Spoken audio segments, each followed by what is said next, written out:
We're gonna talk light bulbs. I got a light bulb tip for you. Go First on. of all, we are gonna take our old, you know those old school light bulbs that look like this? And we all have boxes lying around that have old ornaments and old light strands. So we're gonna take this and we're gonna make a little wreath out of it. Little DIY repurpose. DIY. Yes, we're gonna start with a little donut shape that we're gonna cut out of cardboard. And then we're gonna wrap the cardboard with some ribbon.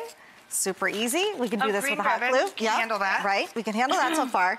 You love anything DIY. You want to squeeze Glue some. gun. You want to squeeze some glue right here onto the little blank spot. I love a glue gun.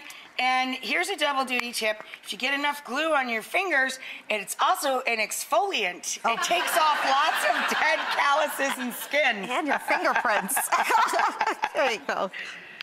So this is just gonna be really fun. It's great to do with the kids. Rachel's having a good time. The children will glue each other together. Exactly.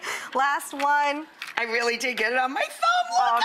no. Hey, exfoliation. It's an affordable manicure. Yeah. And we got it.